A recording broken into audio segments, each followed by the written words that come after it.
Hello, beautiful souls. Elena here.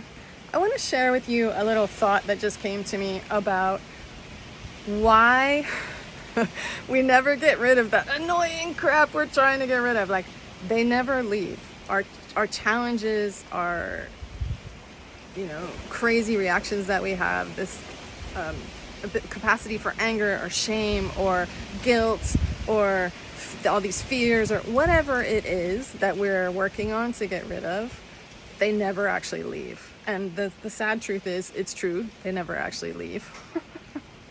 The nice thing though is that we can shift them and change them. We can make them less overwhelming, and we can also make it so that we actually do different things, right? So instead of getting angry, we get motivated.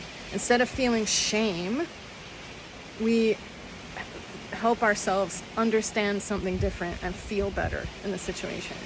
Instead of a fear of speaking out, we learn to speak our truth, right?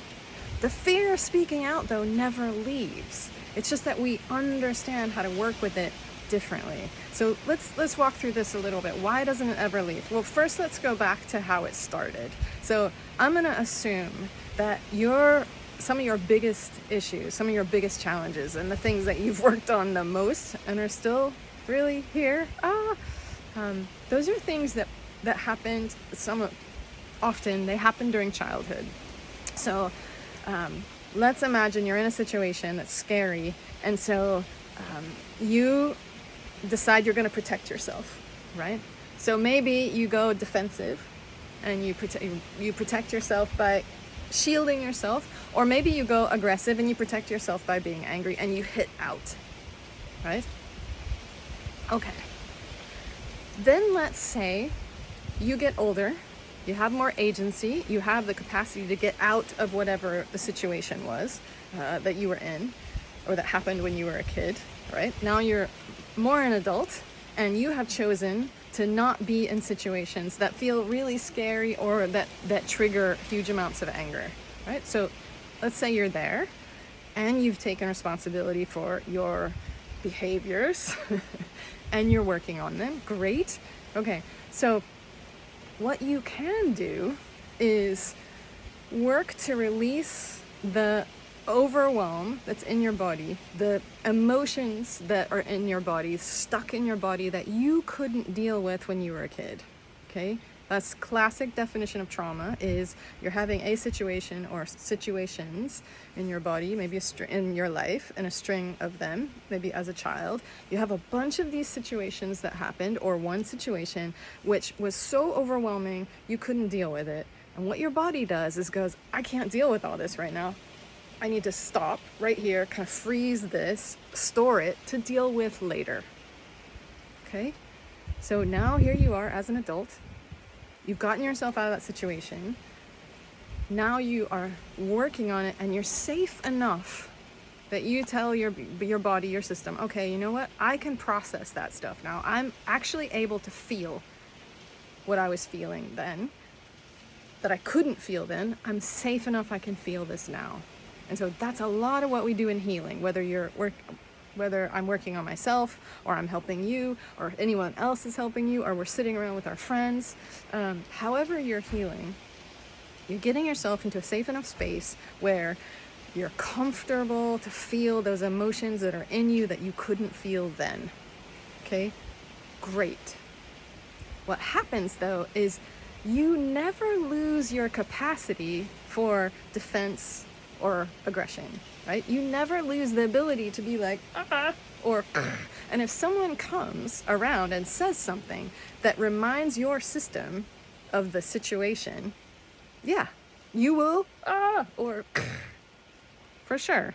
Now, what changes though is your sense of overwhelm. You don't have all those emotions in your system, so you don't get overwhelmed by them.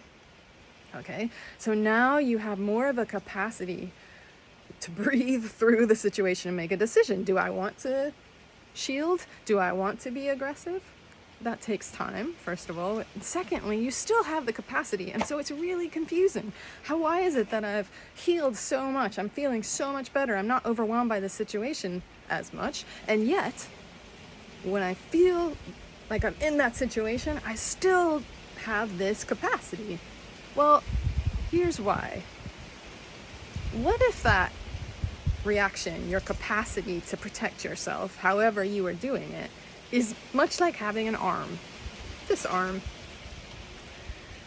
The thing you're releasing is not your ability to protect yourself, right? You could call it a skill, an ability, a capacity. It's something that you are able to do. It's like, I can move my arm, I can protect myself, right? You don't lose that ability. Just like I don't lose this arm. It's still here. I'm still capable of doing these things. What changes, though, is the emotional aspect around it. And now I'm able to say, do I want to do this?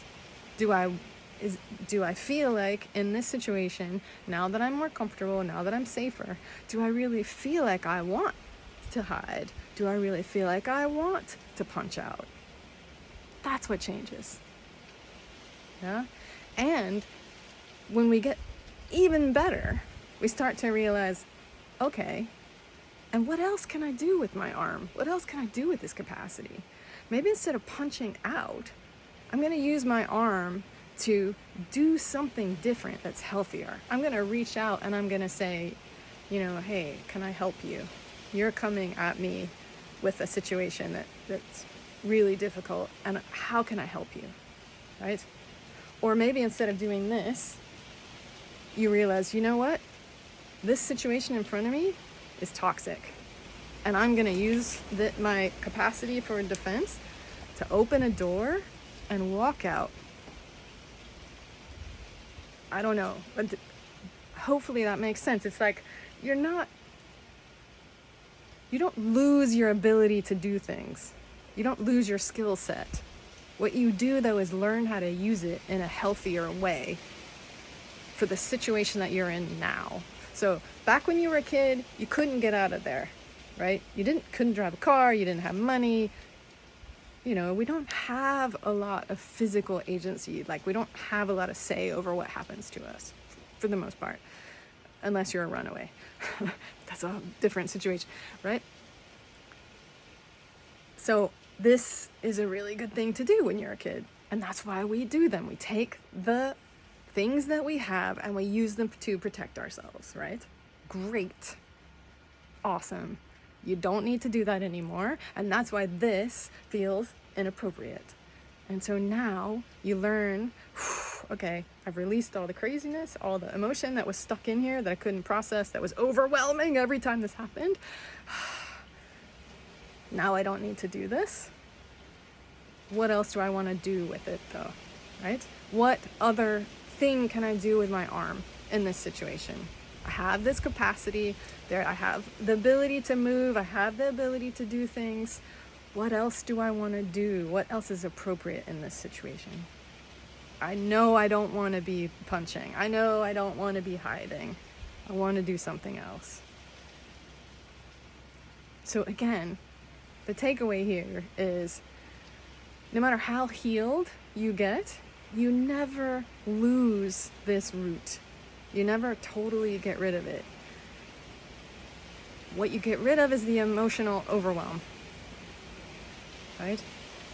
What you keep is the capacity for doing things.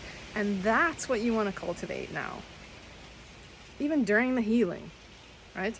Start feeling into that. What else can I do? What else do I want to do?